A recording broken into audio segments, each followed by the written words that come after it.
Hello, and in today's video we're going to go all the way back to the 80s and have a look at Twilight 2000 first edition.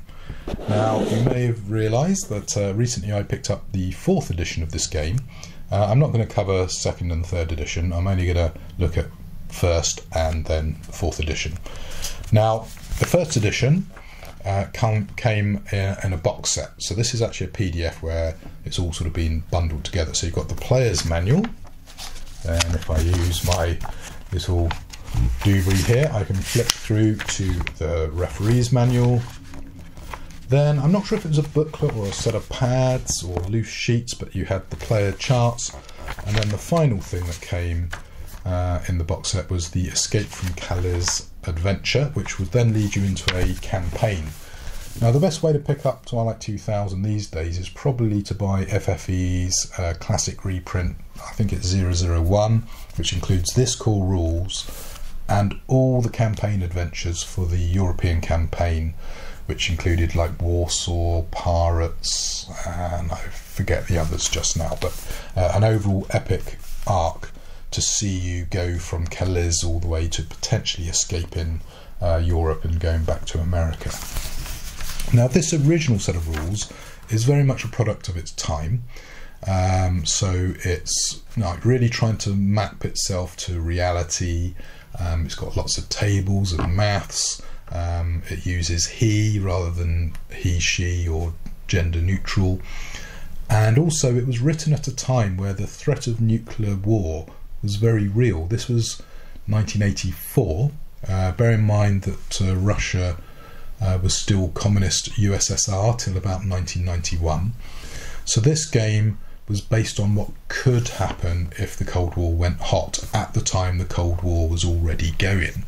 And it's got a brilliant introduction here, which almost is better than any of the other stuff that was in any of the other books. So that's all you really need to get your campaign going. It's basically, there's been a 5-year war. There was a little bit of a nuclear exchange, I think about 2-3 years into the war. And then for the final 2 years, they've sort of been limping along, throwing punches at each other. And then this sort of year, there was the big push by the Americans and the Allies to like go into Poland and kick Russia out. Backfired, and Russia and America have sort of destroyed each other, and now everyone's like scrambling to survive in a world where there's nuclear devastation, the supply lines have been taken out, the big nations have fought each other to a standstill, fuel and bullets are hard to come by, food and water, all that stuff. So it's a pretty bleak sort of setting. But in this version, it's a little bit more gung-ho, a little bit more, load up your tank, fire off some ammo, hoorah.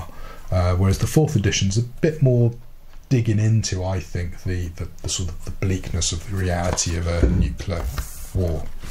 So it then goes in here very nicely talking about how to play the game, what the referee does, dice rolling conventions, weights and measures, whether to round up or down.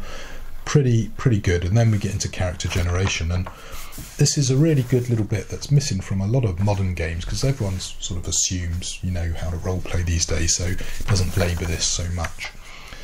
Character generation, we've got a nice little sort of story quote, which are nice little extras, and it then talks about your basic attributes. So you've got fitness, agility, constitution, stature, intelligence, education, and I think that's pretty much it. Yeah. Then there's a bit about favouring abilities, because the way the game works is you roll 4d6 minus 4, so that gives you a range of 0 to 20. Now, if you want to guarantee your ability has a higher rating, you can do what's known as favouring your ability. So let's say I roll a total of 10 after the minus 4, where you go, well, 10 to 20 is a difference of 10, so I get to add 5, so my actual ability is 15. Now, the downside of favouring ability is you then have to slight another one where you do the opposite. So if you rolled a 10, you go, the difference between 0 and 10 is 10, so minus 5, so my roll of 10 now becomes a roll of 5. I don't particularly like this rule, but it's there to help you balance out the randomness of the dice. Once you've done all that, you actually total up your score, and you then use your stats to calculate something called strength, and It also is used for other bits, and that's where it's very important if you actually pick up a copy of Twilight 2000 that you have, where have they gone, the charts, because in the charts it tells you what all the abbreviations are, so that's the abbreviations for the skills. It then tells you what skills are modified by the ability you're in, what vehicle you can get, the languages you can speak, what rank your officer is, but really importantly is this worksheet here, which you do before actually creating your character sheet. So you work through this worksheet and it's got all sorts of little maths and everything. So your strength is your fitness plus your stamina divided by 2. Your hit capacity depends on where we're talking about. So your head is equal to your constitution. Your chest is your strength, your constitution, and your stature. And all your other, so your legs, your arms, constitution and stature. Your throw range is twice your strength. Your weight is 4 times your stature plus 40. And I think that's in kilograms. Your load, i.e. your carrying capacity, is 2 times your strength plus your con. You then got something called MEB, your military experience base. Now this is 120 minus the total of all your stats divided by 7.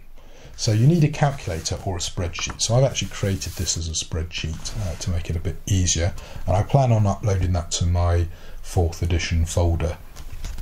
I've tweaked it a few times, so I think version 1.1 is the version I'm going to be making the one available. Now, once you've got your MEB, you then calculate how many months you're actually in the war for. So it's your MEB times a d6. So if your MEB rating is 8, you roll 8d6. The total of those 8d6 is how many months you're in the war for. You then also calculate how much radiation you've absorbed. Again, that's based on the MEB. The longer you're in the war, the more chance you are of having picked up radiation. So again, if your MEB was 8, it'd be 8 times d6. So roll 8d6. That would be how many rads you've got. And once you get to about 50 rads, you start suffering from radiation illness. You've then got something called coolness under fire, which is 10 minus a d6 minus your time divided by 10. So as you can see, lots of little weird funky formula, and you can have, you know, almost a game in itself of creating characters here. It can take quite a while. With the spreadsheet, it does speed it up quite a bit. Your age is also based on how long you've been in the war for, so time divided by 12 plus your education plus 8 plus ND6. N is based on the amount of time, and there's a little table here to say, right, if it's been 49 months, you roll 1d6, 50, 2d6. So all sorts of little fiddly bits, and that will then work out how old you actually are. You then pick an army and nationality. You then obviously get your native language based on that. You then check if you're an officer. So if your int plus your education is greater than 16 plus a roll of 2d6, you become an officer. You then calculate your rank, which again is based on time, and obviously you're then either an enlisted officer or an actual officer, so sergeant or lieutenant. Then what have we got? Specialty. So you roll 2d6, and a bit like travel, you try and muster into a thing, and you can, if you fail, you can re-roll at -2, and if eventually you kind of can't get into anything, you're going to be in support services, which is either aircraft mechanic, vehicle mechanic, or electronic specialist. And to be honest, they're pretty desirable because, you know, to keep a tank or a truck on the road, you're going to need a vehicle mechanic. If you want to fix electrical stuff, you're going to need an electronic specialist. So these guys are in some ways pretty important. It's very easy, and I've sort of done this. You create lots of really gung-ho Marines and infantrymen who are really good at shooting stuff and firing off mortars and all that. But how are they going to keep their equipment working if they've got none of the support skills? So you need to bear that in mind. Once you've got your specialty, that will obviously determine your service branch, and then you'll find out what your benefits are. So for example, if we just pick a combat medic, they need to roll a 6 on the 2d6 to muster into the medical branch. You need to have an intelligence of 12, which isn't actually specified here. It just says you need intelligence. Well, it would be better if it actually said here of 12 plus. But assuming you've got that, when you're a medic, you get the medical skill at half the cost. So when you're buying points in medical skill, you buy it at half. You then got a complicated set of skills here for military, education and background. So your MEB times 40 is your military skill points, your education times 20 is your education skill points, and you just get a flat 300 skill points. You then use that to buy your skills, and you'll notice they use abbreviations. So combat rifleman, can't remember most of these others. I'd have to look them up. I hate the abbreviations. I find them, they get in the way of remembering and quickly passing stuff. As you can see, some skills start off already with a base rate. So if we flip back to the player charts, you then get a list of the skill abbreviations, what the skills are for. So what was it? Was it CW? I couldn't remember. What was it? MC. There you go. Brain like a sieve. So MC is melee combat. So that's fighting with knives, for example. So it actually says here, ability to use a melee weapon, such as a knife or a rifle butt. Now that's different from body combat. BC, body combat, ability to make body combat attacks, so kicking and punching. So there's quite a lot of rules here, and you'll notice some of these skills have these bits next to it, and this is what skill points you can use to buy them. So body combat, you can use military, background or education to buy points in. However, indirect fire, so like mortars and things, you can only use military points. LP, lockpick, well, you can use background. And then at the bottom, some skills cost double points, some skills cost half points, some skills Eastern soldiers, so Russians, communist Poles, rather than free Poles, you know, that they can't buy that skill. There is a skill here where you can use military points to buy the skill, or if you want to, you can use background points, but background points are going to cost you twice the amount. And there's all sorts of rules around here which are very fiddly, which my spreadsheet helps sort of simplify a bit. But basically, once you've got your points, you buy all these skills, and you can buy them on a one-to-one basis, typically up to 50 points. But once you get past a rating of 50 points, the skills actually cost you double. So to get a 60 in a skill, you'd pay 50 points for the first 50, but you then pay 20 points for the next 10 to get you to 60. So it's all a little bit fiddly and takes a while to get used to. Some skills obviously are discounted by your specialty. So, you know, the first 50 points will cost you 25 points, and then the next 10 points to get you to 60, rather than costing you 20, would cost you 10. So it actually costs you 35 points to get 60 in that. Now, the skills go all the way up to 100, but as a starting character, there is a cap of 80. So it all gets a little bit confusing, as I say. Once you've done all your skills, you then calculate your body combat damage, so how much damage you do when you're fighting. So that's based on your strength, your stature, times your body combat skill divided by 200. You then calculate your base hits, and this is where it gets a bit unfortunate. So a combat rifleman, you might have a rating of 80, but that's not what you're going to be rolling to beat, because at close range you're going to times it by 0.6, at medium range by 0.3, and at long range 0.1. So if you've got an 80% skill, at long range you've actually only got an 8% chance of hitting. And if you're 100% skilled in combat rifleman, you're only going to get a 60% chance to hit someone. Now, to be fair to the game, that's because this is assuming it's a snapshot. You can choose to do what's known as an aim, which is going to double your ability. So, for example, if we say I've got a 50% combat rifleman at close range after I've times it by 0.6, that means that a snapshot, it's 50-50 whether I'm going to hit. But if I take a whole turn to aim, when I then shoot, is 100%. So I can sort of see what they're going for, but I think this is an example of what they used to do in the 80s, where they try and create really realistic rules, and for me it doesn't quite work. But you know, as a set of rules of the time, they're actually really good. The final bits we need to work out is how much money you start with and what equipment you start with.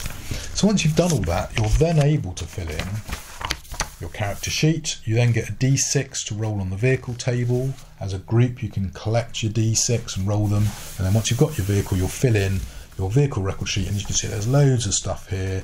There's even stuff about how much fuel capacity you've got, how much fuel you're going to use, what fuel types you can use, what your travel speed is. So I think, for example, an M1 could probably travel I think 4 times its movement rate before it needs refueling. So let's say you can move a hex a day in an M1.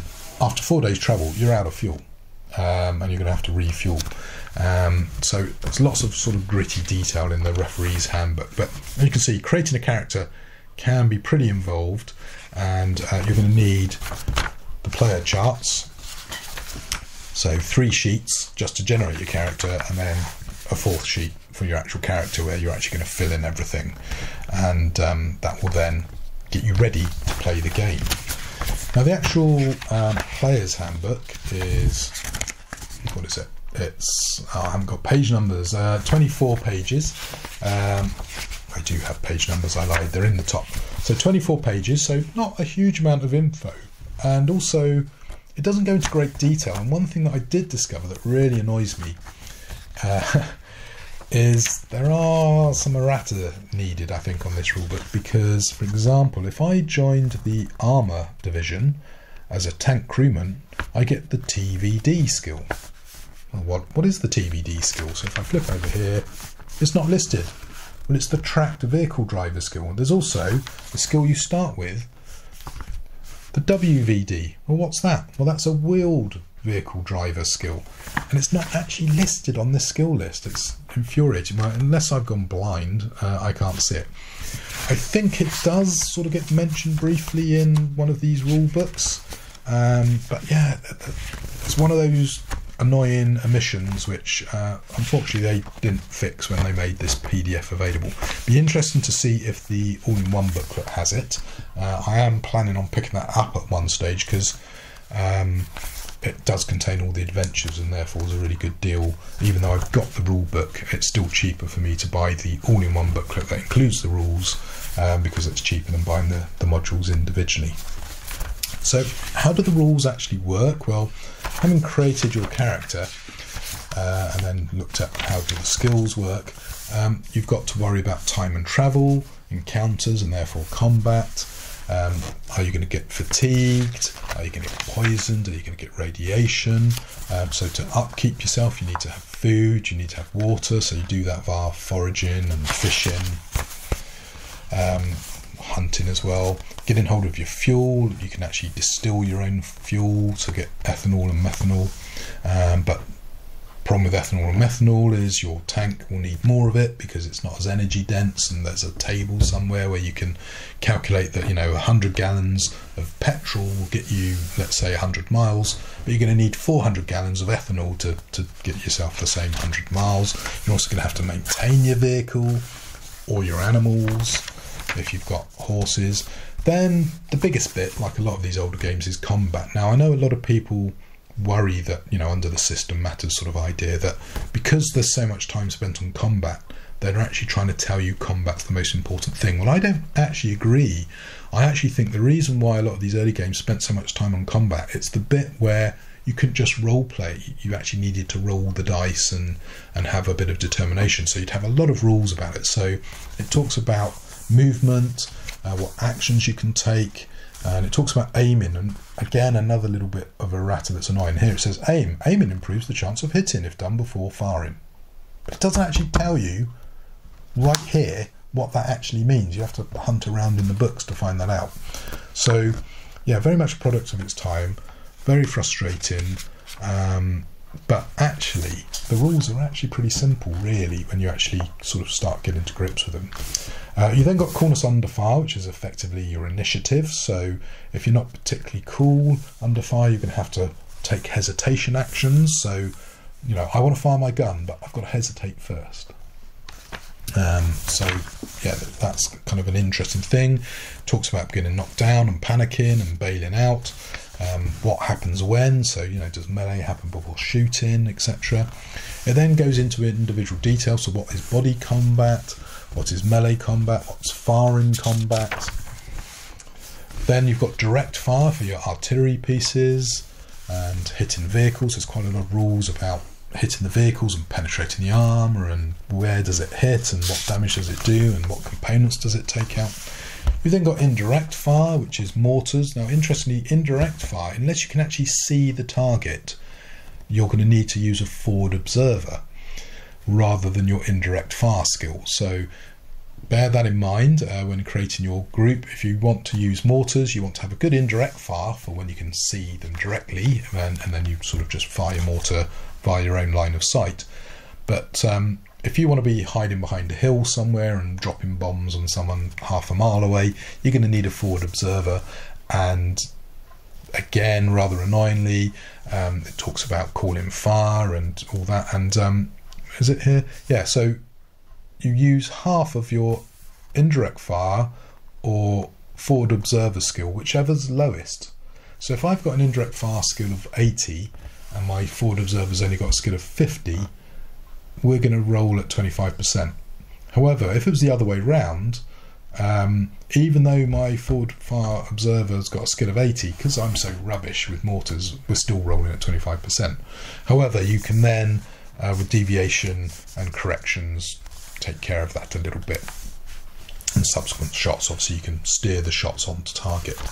We've also got a thing about thrown weapons. Now, thrown weapons seem to use your basic skills, whereas some of the other combat things use this range-based stuff. So thrown weapons doesn't really use that times 0.6 thing. It uses this idea of easy or difficult skill checks.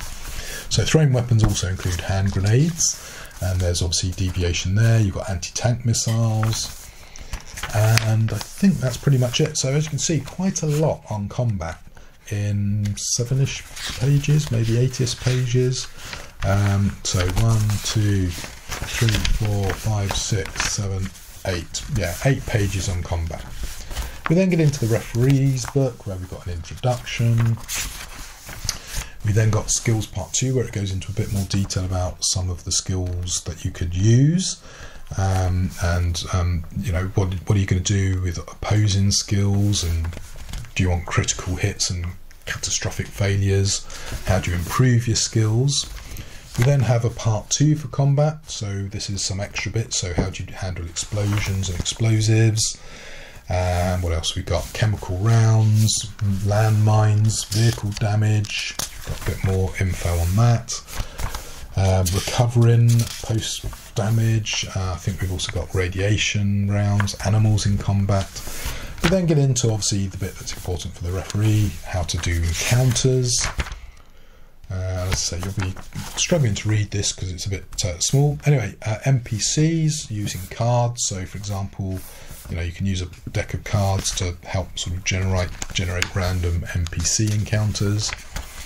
We then got additional rules, so we got a load of stuff about radiation and disease, and there's quite a few diseases actually listed here. So the lovely fun one, dysentery, cholera, hepatitis, food poisoning, pneumonia, typhoid. Oh, there's all sorts of lovely grim stuff there. We then got a bit about trade and commerce, and it uses gold, which is a little bit odd. I'm not sure how much gold there'd actually be. It talks about visibility and enhancement devices, repairing stuff, electricity, swimming. We then get to the chronology. So it starts in 1995 and ends in 2000. Now, in this original version, it all kicks off with China and Russia, and then America, I guess, gets involved in Poland, and then that's where it all goes horribly wrong.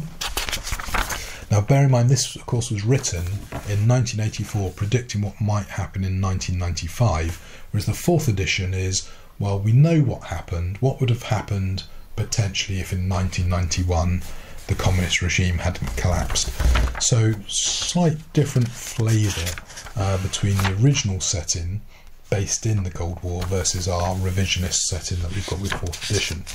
We then got a load of detail about the main campaign setting, which is Poland, and there's a whole load of stuff about how many forces are where.